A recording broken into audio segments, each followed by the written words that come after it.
የኢራን ኒውክሌር በሞስኮ ትንሹ ቡሽና ትራምፕ ሸፍጥና ኪሳራ። የኢራን ኒውክሌር የት ነው? ይህ ጥያቄ ብዙዎችን እያመራመረና እያነታረከ ይገኛል። ብዙዎች ግን አንድ ያላነሱት መላምት አለ። ይህ መላምት ከመላምትም በላይ ጠንካራ ማስረጃዎች ያሉት ነው።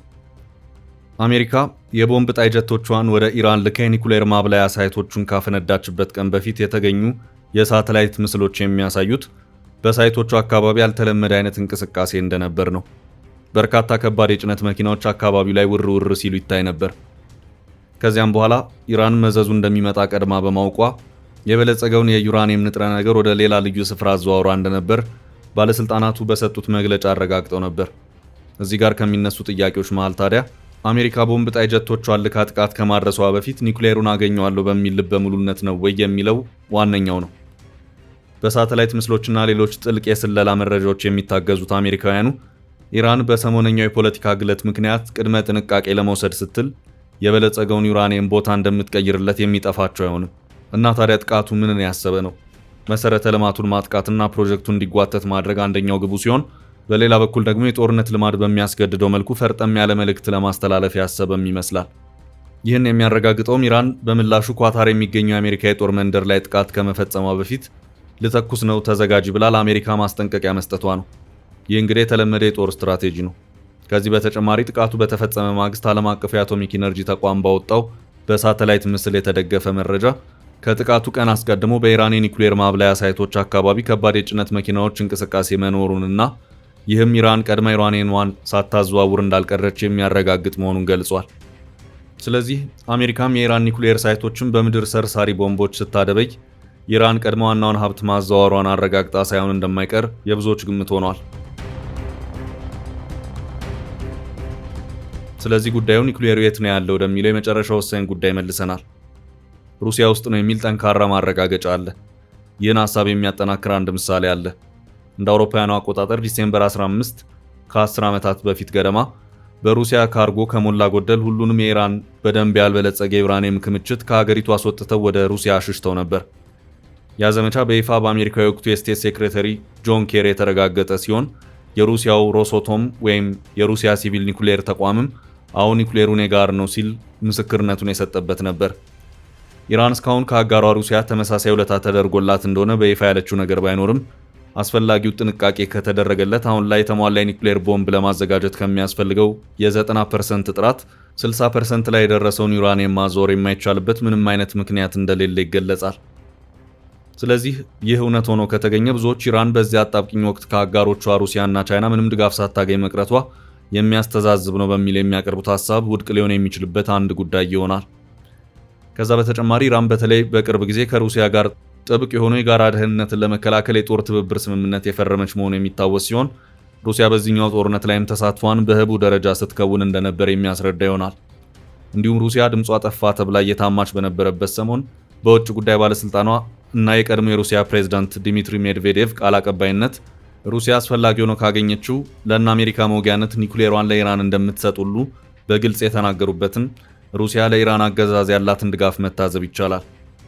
በጦርነቱ ማግስት ወደ ሩሲያ ያቀኑት የኢራን የውጭ ጉዳይ ሚኒስትርና በአሁኑ ሰዓት ቀንደኛ የኢራን የፊት ለፊት ሰው የሆኑት አባስ አራግቺ ወደ ሩሲያ ተጉዘው ከፑቲን ባገኙት ማረጋገጫ መሰረት ጦርነቱ የሚቀጥል ከሆነ ከጎናቸው ሩሲያ እንደምትቆም ማረጋገጣቸውም እዚህ ጋር አብሮ ይነሳል። ይህ እንዳለ ሆኖ ዛሬ ላይ በዋናነት አንድ አስገራሚ ልናነሳ የወደድነውን ነገር እናጋራችሁ። አሜሪካ ዘመቻ የተፈለገውን ስኬት አሳክቷል እያለች ትገኛለች። የአሜሪካ ዜጎችና ዓለም ግን ጥርጣሬውን ይገልጻል። እንደ ዛሬ ማህበራዊ ሚዲያ ባልነበረበት ዘመን የተጫወታችሁብንን አንረሳውም እያለ ያለው የማህበረሰብ ክፍል እጅግ በርካታ ነው። በጆርጅ ቡሽ ትንሹ ዘመን አሜሪካ በተመሳሳይ ሸፍጥ ውስጥ ተጠምዳ የነበረበት ከዛሬው ጋር እጅግ ተመሳሳይ የሆነ የታሪክ ምዕራፍ አለ። ያኔ ግን ለአሜሪካ ሕዝብ ጠላትን ወጋንልህ የሚል አልነበረም ዲስኩሩ። ያኔ ገና ለአሜሪካ ሕዝብ ጠላት እየፈጠሩለት የነበረበት ሰዓት ነበር።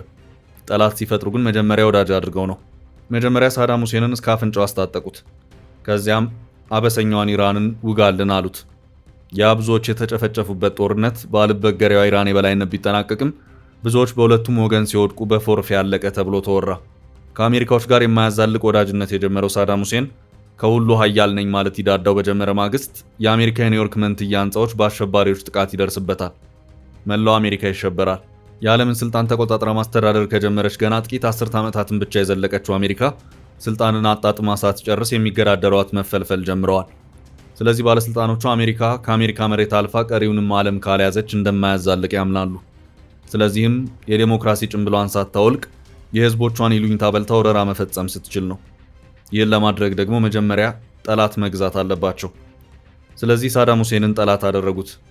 የሴፕቴምበር 11 የመስከረም 11ን ጥቃት በሳዳም ሁሴን ትዕዛዝ የተፈጸመ እንደሆነ አድርገው ሳሉት። የጅምላ ጨፍጫፍ የጦር መሳሪያ ዌፐንስ ኦፍ ማስ ዲስትራክሽን ሸሽጓል አሉት። ለወረራ ምክንያት አገኙ። አስበውም አልቀሩ አደረጉት። የሚደንቀው ግን ሳዳም ሁሴን ኢራንን ሲወጋበት የነበረውን መሳሪያ አሜሪካ ነበር የሰጠችው። ስለዚህ አሜሪካ ሳዳም ሁሴን ሸሽጓል በሚል የወነጀለችውና ለወረራ ይሁንታን ያገኘችበት ጉዳይ ከኢራን ኢራቅ ጦርነት የተረፈ የጦር መሳሪያ ካለ በሚል በነበራት ጥርጣሬ ነበር። ሳዳም ሁሴንም የሚመጣበትን ውርጅብኝ በመፍራት የመንግስታቱን ድርጅት አማልዱኝ ሲል ይጠይቃል። የመንግስታቱ ድርጅት አሉ የተባሉትን የጅምላ ጨፍጫፊ መሳሪያዎች ለማሰስ ፍቃድ አግኝቶ ኤክስፐርቶችን ወደ ኢራቅ ይልካል። አሜሪካም በዓለም ማህበረሰብ ግፊት በመጀመሪያ ይህን የመደራደሪያ ተቀብላ የኤክስፐርቶችን ምላሽ መጠባበቅ ይጀምራል። እነዚህ ኤክስፐርቶች ስራቸው ኢራቅ ለጦርነቱ ከአሜሪካ በስጦታ ካገኘቻቸው ምን ያህሉን ተጠቅማና ምን ያህሉን ሸሽጋ እንደሆነ ማጣራት ነበር። ስለዚህ ስራችን የት ይጀምራል ብለው ሲመክሩ ያለው አማራጭ አንድ ብቻ ነበር። ይህም የኢራቅ እልም ያለው በረሃ ላይ ወጥተው የመሳሪያዎቹን ሴሪያል ነምበርስ ወይም መሳሪያዎቹ የሚለጠፍባቸውን የቁጥር ታርጋ አሸዋ ውስጥ መፈለግ ነበር። ይህ ስራ ገና ሲያስቡት አታካሽ መስሎ ቢታይም ዓለምን በሙሉ በጥርጣሬ ለምታየው አሜሪካ ግን የግዴታ አማራጭ ነበር። ስለዚህ የበረሃውን አሸዋ እንደ ጤፍ እያንጓለሉ ፕሌቶቹን ፍለጋ ተያያዙት። አንዱ ሲገኝ ሌላኛው ሲከተል ቀናትና ወራትን አፈር በወንፊት ሲነፉ የከረመው ኤክስፐርቶች ቡድን በመጨረሻ ብዙዎቹን የሴሪያል ቁጥር ፕሌቶች እንዳገኙ ይገለጻል። በበረሃው ቁጥር ስፍር የሌለው አሸዋ መሃል የተዘሩትን ቁጥሮች ሲለቃቅሙ ከርመው በመጨረሻ አሜሪካውያኑ ብዙዎቹን ለሳዳም ያስረከቧቸውን የጦር መሳሪያዎች ሳዳም በጦርነቱ ላይ ተጠቅሟቸው እንደነበር ይደርሱበታል። ሳዳም ቤሳቤስቲን አልነበረውም ተባለ። ሆኖም ጆርጅ ቡሽ እና ሪፐብሊካውያን መቀጣጫ ግድ ማግኘት ነበረባቸው። አንድ የሆነ ሰውን መውጋት አለባቸው። ስለዚህ በቃ ሳዳም ሁሴን አንዴ ተመልምሏልና ይገደል ተባለ። ኢራቅ ተወረረች። ሳዳምም እንደ ውሻ ተገደለ። ሆኖም ኢራቅ ሸሽገዋለች የተባለውን ጨፍጫፍ የጦር መሳሪያ የበላው ጅብ አልጮህ አለ። ዓለም አሜሪካን ታዘበ። ኢራን ይህንን የአሜሪካውያን ስልት በጠዋቱ ተምራለች። ያኔም ገና አሜሪካውያኑን እንደ ሽንኩርት ልጠንና እንደ ሸንኮራ አገዳ መጠን ጨርሰናቸዋል ይሉ ነበር። አሜሪካን ላሳር ብለው ነበር። የጅምላ ጨፍጫፊ መሳሪያ ትርክትና ቅሌቱ ዓለም አሁንም ድረስ የሚያነሳው ነው። ያን ጊዜ ማህበራዊ ሚዲያ እንደዚህ ዘመን ባልነበረበት ሁኔታ የዓለምን ሕዝብ የመደለል አቅሙ ነበራቸው። አሁን ግን የመረጃ ብዛት ከተለያዩ አቅጣጫዎች ስለሚመጣ ጉዳዩን የሚከታተሉት በሙሉ ከፍተኛ ማረጋገጫን ይሻሉ። የዓለም ማህበረሰብ የአሜሪካ የዛን ጊዜ ውሸት አሁንም እንዳይደገም በማለት በንቃት ይከታተላሉ። የማሳመን ስራው በኢንተለጀንስ መረጃዎች፣ የሳተላይት ምስሎችና በርካታ ዝርዝር ማስረጃዎች ቢከወንም ጉዳዩ እስካሁን አሻሚ እንደሆነ ቀጥሏል። የአሜሪካ መንግስት የተመረጡ ጋዜጠኞችንና የፖለቲካ ማህበረሰብ ሰዎችን ልዩ የስለላ ተቋማቱ መሰብሰቢያ ክፍሎች ውስጥ እየጠራ ለህዝብ የማልነግራቸው የሚላቸውን ወሳኝ መረጃዎች እየሰጠው ነው ይላል። የሪፐብሊካን ተቃዋሚዎች ሳይቀር ምስክርነታቸውን እየሰጡ ቢሆንም እዚህ ጋር ዓለም የማይሸወድበት ጉዳይ አለ። ጦርነትንና የጋራ ጠላትን በተመለከተ አሜሪካውያን ፖለቲከኞች የተከፋፈሉበት አጋጣሚ ብዙ አይደለም። ስለዚህ ተቃዋሚዎችም ቢሆኑ በዚህ አይነት የዓለም አቀፍ ዲፕሎማሲ ጉዳይ በአንድነት ይቆማሉና የማንንም ምስክርነት እሺ ብሎ መቀበል አዳጋች ይሆናል።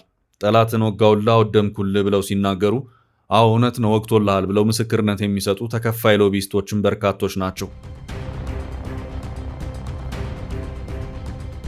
ጉዳዩን ስናጠቃልለው የኢራቅ የቀድሞ ታሪክና የኢራን ሰሞነኛ ታሪክ እርግጥ ነው ብዙ ልዩነቶች አሉት። ኢራን ጅምላ ጨፍጫፊ መሳሪያ እየሰራች ስለመሆኑ ራሷን ብትሆን አፏን አውጥታ ባትናገረውም ፀሐይ የሞቀ እውነት ነው። አሜሪካ የአሁኑ ስራዋ ይህን የማረጋገጥ አይደለም። ይልቁንስ የአሁኑ ፈተና ከ2000 ዓመት ጀምሮ እንደ ጭራቅ የሳሉትን የፋርስ ኢምፓየር አሁንም ድረስ ለዓለም ሕዝብ ስጋት ሲሆን እኛ የግሪክ ተወላጆቹ ብቻ ነን ለዲሞክራሲና ለሰላም የቆምነው የሚለውን ትርክት ማስቀጠል ይሆናል። በታሪክ መለስ ብለን የተመለከትነው የኢራቅ የጅምላ ጨፍጫፊ መሳሪያዎች መላምትና ትራጀዲውን ከዛሬው የአሜሪካ ኢንተለጀንስ ተቋማትና የትራምፕ ማስተባበያዎች ጋር የሚያመሳስለውን ጉዳይ ያየንበት ቅኝታችን አበቃ። ቸር ቆዩን።